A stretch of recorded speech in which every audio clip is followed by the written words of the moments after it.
जिस तरीके का किंग ऑफ द रिंग हुआ ना, लिटरली डेविस्टेटेड। मैं अंदर तक टूट चुका हूं। रैंडी ऑर्टन के साथ काफी गलत हुआ है और गलत हुआ है हमारे ट्राइबल चीफ रोमन रेंस के साथ। इसके अलावा दोस्तों वाइट सिक्स के मेंबर्स जो है कंफर्म हो चुके हैं।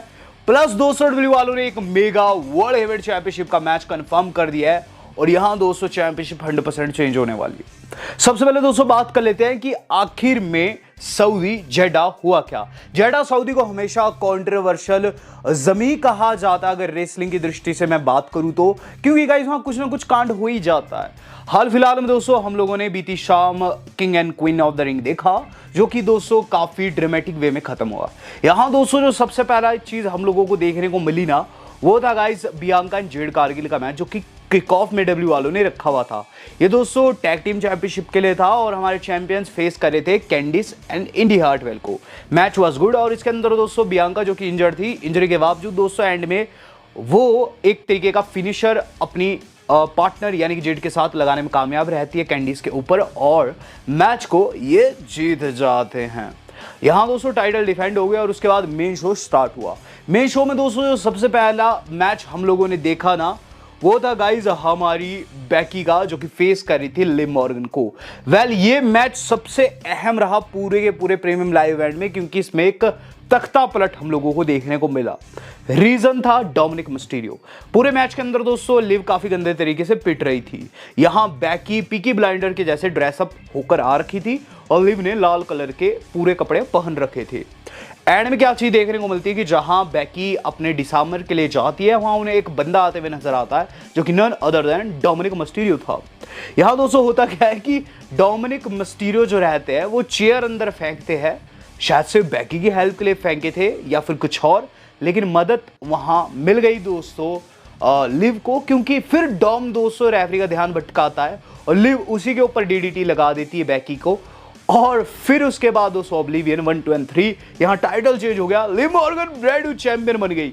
यहां कंफ्यूजन बस यही था कि डॉम किसे जीतता हुआ देखना चाहते थे। डोमिनिक ने जिस तरीके से खेला है, सैल्यूट है। यूरिया रिप्ली भी कंफ्यूज होगी कि उन्होंने किसकी मदद करनी थी, बैकी की या फिर लिव की, क्योंकि इसके बाद दोस्तों बैकस्टेज बैकी परेशान नजर आती है और ये चीज कहती है कि मैं नहीं जानती डॉम ने क्या किया, कैसे किया, क्यों किया, वो वहां क्यों था, लेकिन मेरे कॉन्ट्रैक्ट में एक और अपॉर्चुनिटी है, एक रीमैच की अपॉर्चुनिटी है और मैं क्लेम करूंगी मंडे नाइट रॉ में। तो मंडे नाइट रॉ में दोस्तों लिव वर्सेस बैकी जो है वो चैंपियनशिप के लिए हो सकता है, लेकिन डॉम ने काफी दिमाग से दोस्तों यहाँ चला है, सांप भी मार दिया और लाठी भी नहीं टूटी। रिया को भी लगेगा कि यहाँ डोमिनिक एक्चुअली मदद करे थे बैकी की, लेकिन एक्चुअल में उन्होंने लिव की ही मदद करनी थी मेरे हिसाब से।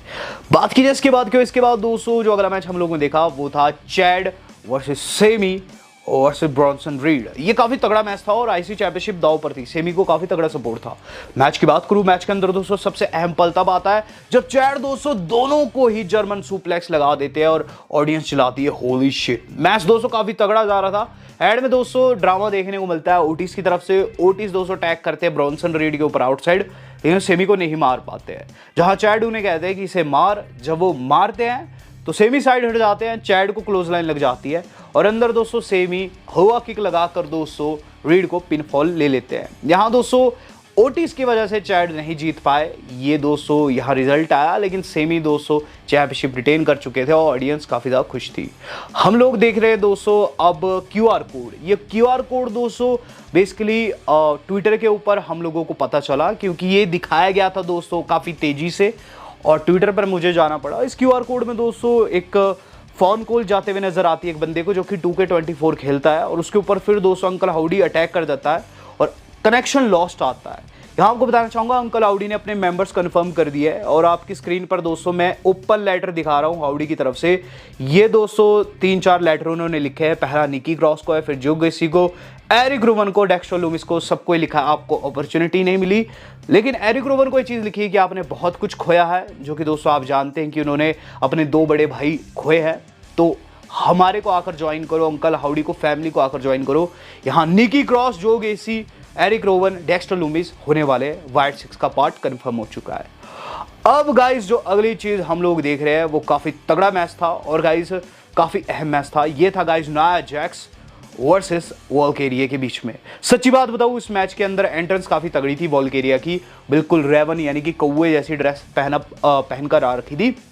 लेकिन वो जीती नहीं। होता ही है गाइस कि जहां ऑड्स वॉल्केरिया के पक्ष में थे, यहां ऑड्स भी गलत साबित हो गए, क्योंकि नाया जैक्स दोस्तों काफ़ी तगड़े तरीके से उन्हें स्क्वॉश कर दी और वहां दोस्तों काफ़ी तगड़ी टक्कर दी वॉल्केरिया ने। लेकिन एंड में दोस्तों जहां वो पावर बम लगाने वाली थी, वहां उन्हें बंजाई ड्रॉप लग गया। यहाँ नाया जैक्स क्वीन बन गई। ट्रिपल एच ने दोस्तों ने क्राउन दिया, गले वले लगे। इसके बाद नाया जैक्स कहती है माइक पर, she just don't give a damn about audience. कोई चाहे ना चाहे वो क्वीन ऑफ द रिंग है और जल्द चैंपियनशिप भी वो जीत कर दिखाएगी। यहाँ उनसे हल्का सा बॉच हो गया, उन्होंने WWE चैंपियनशिप जीतने की बात कही है बजाय वुमेन चैंपियनशिप के। बात की जाए इसके बाद दोस्तों जो अगली चीज़ हम लोगों ने लिखी है वो था गंथर वर्सेस रैंडी ऑर्टन। सच्ची बात बताऊं, ये मैच दोस्तों हिस्ट्री में हमेशा याद रखा जाएगा एक बड़ी चीटिंग के साथ। इसके अंदर बहुत ज्यादा चीटिंग होगी गाइस और रैंडी ऑर्टन के लिए खासा बुरा लगा मुझे इसके अंदर। मैच की बात कर लेता हूं। रैंडी ऑर्टन सबसे पहले क्राउन के साथ पोज करते हैं, रिंग के अंदर गंथर खड़े हुए थे। मैच शुरू होता है, जो जीतता किंग ऑफ द रिंग बनता और समर स्लैम में अपॉर्चुनिटी पाता। लेकिन गाइस ऐसा नहीं हुआ जैसा हम सोच रहे थे। रैंडी ऑर्टन के बैक पर बहुत ज्यादा वार कर दिया था गंथर ने और चेस्ट भी पूरी लाल कर दी थी। यहां दोस्तों रैंडी के टांग पर भी अब गंथर काम करने लगे थे और रैंडी दोस्तों बिल्कुल 50% हो चुके थे। लेकिन एंड में दोस्तों इवेंचुअली हमें ऑर्टन की तरफ से RKO देखने को मिलता है। लेकिन गाइज वहीं जो गंथर है उसे किक आउट करते हैं और गाइज एक तरीके क्रूसिफिक्स लगाते हैं, एक तरीके का दोस्तों पिनफॉल लेते हैं, जो कि आपकी स्क्रीन पर आ रहा है। बस यही दोस्तों सबसे बड़ी कंट्रोवर्सी होगी। एक बारी दोस्तों लेफ्ट शोल्डर देखिए रैंडी ऑर्टन का, वो गाइज उठा हुआ था। यहां दोस्तों साफ दिख रहा है कि वो उठा हुआ था, लेकिन रेफरी ने स्टिल 3 काउंट कर दिया। गंथर चैंपियन बन गए और गाइस उन्हें क्राउन दिया ट्रिपल एच ने। गंथर ने दोस्तों क्राउन को पहना नहीं बल्कि हाथ में होल्ड किया है, ये काफी अलग सी चीज मुझे लगी। लेकिन जो मेन चीज थी, जो कि ट्विटर के ऊपर भी डिस्कस हो रही थी, इंस्टाग्राम के ऊपर भी, रैंडी वॉज रॉब्ड, रैंडी को लूटा गया है। और दिल से दोस्तों ऐसा लगा है कि रैंडी को लूटा गया है, क्योंकि उनका एक शोल्डर ऊपर था। जब शोल्डर अप होता है तो वो पिनफॉल नहीं गिनी जाती है। लेकिन स्टिल दोस्तों यहाँ WWE मैनेजमेंट की बहुत बड़ी नाकामी रही। जिस तरीके से दोस्तों रैंडी ऑर्टन को ट्रीट किया गया मुझे बिल्कुल भी अच्छा नहीं लगा है।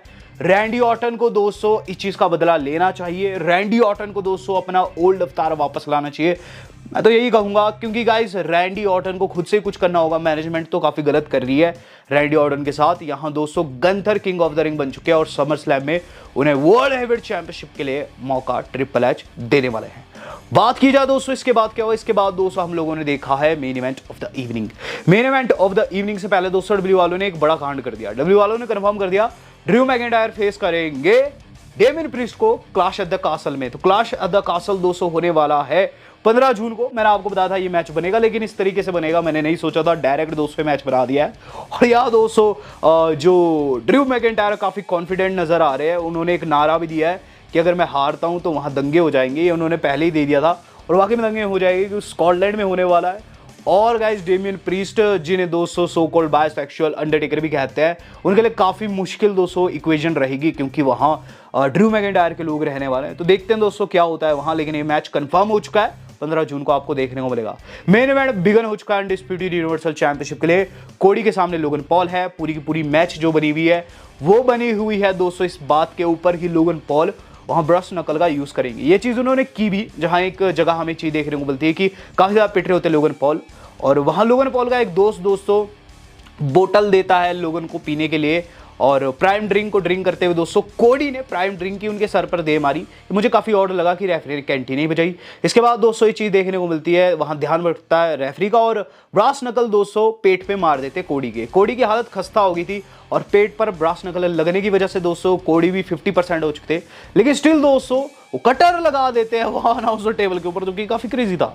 यहाँ सबसे अहम जो पॉइंट था, सबसे अहम जो स्टंट था, वो था लोगन पॉल की तरफ से, जहां रोमन रेस के जैसे दोस्तों उन्होंने डाइव लगाया है, ऊपर से एरियल स्प्लैश लगाया है, वो भी प्राइम ड्रिंक पी उन्होंने, फिर स्प्लैश लगाया, जैसे कि आप तस्वीर में देख सकते हैं। यहां लगा कि गाइज लोगन पॉल चैंपियन हो जाएंगे और दोनों चैंपियनशिप उनके बाद चली जाएगी। लेकिन आप जानते हैं कोडी तो फिर कोडी ही है, उन्हें इतने से फर्क नहीं पड़ता। अंदर हमें चीज देखने को मिलती है कि इसके बाद दोस्तों कोडी उठ खड़े होते हैं, लोगन पॉल उन्हें टेकआउट करने की कोशिश करते हैं और पंच भी लगाते हैं। लेकिन उसके बाद दोस्तों जब वो ब्रास नकल का यूज करने वाले थे, वहां इब्राहिम जो कि सेलिब्रिटी अनाउंसर है, उसने दोस्तों टांग पकड़ दी लोगन पॉल की, और अंदर कोडी ने 3 बारी क्रैश रोल लगाकर पिनफॉल ले लिया और यहां चैंपियनशिप डिफेंड कर दी। इब्राहिम को थैंक्स यहां कोडी करते हैं और गाइस पूरी की पूरी जो किंग ऑफ द रिंग रहती है रैप्ड अप हो जाती है। एक बंदे के साथ काफी ज्यादा गलत हुआ दोस्तों। क्लैश एट द कासल के बाद मैंने WWE का इंस्टाग्राम देखा, रोमन रेंस को किसी ने विश नहीं किया। रोमन रेंस को माइकल कोल ने मेन इवेंट में विश किया है दोस्तों, जब किंग ऑफ द रिंग कोडी लोगन पॉल का हो रहा था। तो कहते हैं कि रोमन रेंस के बारे में जब हम इतना बातचीत कर रहे हैं, क्योंकि उनके रेन की बात कर रहे थे, तो कहते हैं कि बिग उसको हैप्पी बर्थडे। तो माइकल कोल ने तो याद किया है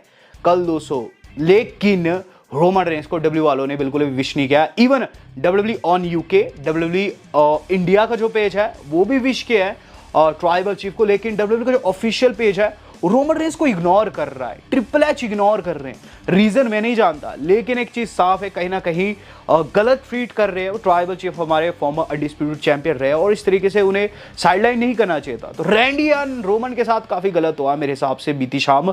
आपका क्या कहना है इसके ऊपर कॉमेंट करके आप बता सकते हैं। वीडियो आज की इतनी थी।